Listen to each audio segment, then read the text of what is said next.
She was born in a tiny French village, peasant girl, uneducated, unknown, and unheard.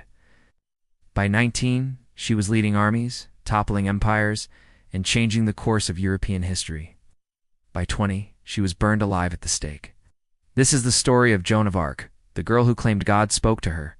The church branded a heretic, and centuries later was declared a saint. In her trial, it wasn't justice. It was vengeance in disguise. Joan was born in 1412 in the village of Defied. During the height of the 100 Years' War, brutal, bloody conflict between France and England. At the time, France was shattered. English forces occupied large parts of the country, and the French crown was weak, discredited, and close to collapse. She tended animals, spun wool, and rarely left her village. Joan's early life was ordinary. But at the age of 13, she began to hear voices, visions she claimed were sent by God. Saints Michael, Catherine, and Margaret, she said, spoke to her directly. Their message, save France, crown the rightful king. It sounded insane. Who would believe a peasant girl claiming to be chosen by God? But Joan didn't wait for permission. At just 17, she traveled to meet Charles VII, the Dauphin, the man who claimed to be France's true king. But none could deny her power. She demanded an audience and told him something no one could explain, a secret only he and a few advisors knew. In just 9 days, the tide turned. France had its first major victory in years.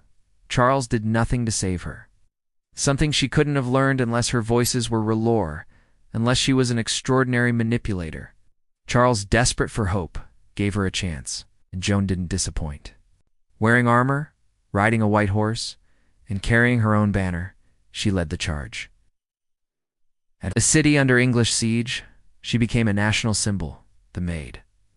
Soldiers believed she was invincible. Priests debated whether she was divine or demonic. Enemies called her a witch. With Joan's help, Charles was crowned king in Reims. She had fulfilled her prophecy. When asked if she believed she was in God, Grace, a trick question, meant to trap Hirsch, replied, but once he had the crown, he abandoned her.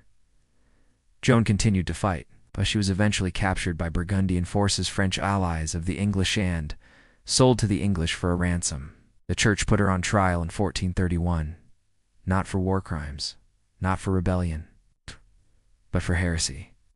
As the flames rose around her, she asked for a cross and cried out the name of Jesus until her voice was gone.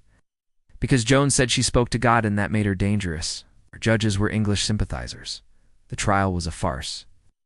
Joan, 19 years old, was interrogated for months alone, without legal counsel, and constantly threatened with torture. But she didn't break. She answered their questions with poise, wit, and defiance. If I am not, may God put me there. If I am, may God keep me there. It stunned the court. Even her enemies admitted she was brilliant. She had no army, no crown, and no power of her own. But the verdict was decided before the trial even began. They declared her a heretic for wearing men's clothing, a flimsy charge, and sentenced her to death by fire. On May 30th, 1431, in the city of Rouen, Joan of Arc was tied to a wooden stake. She died as a traitor, but history wasn't finished with her. 25 years later, a second church trial reviewed her case. The conclusion: Joan was innocent. She had been executed not for heresy, but for politics. Centuries later, the Catholic Church made it official. Joan of Arc, once burned as a witch, was now Saint Joan. She became a symbol of courage, faith, and resistance, not just for France, but for anyone who has ever been silenced for speaking truth to power. She was poor, she was young, but she had conviction, and that made her unstoppable. Joan of Arc didn't just fight for her country, she fought for her voice. And in doing so, she became immortal.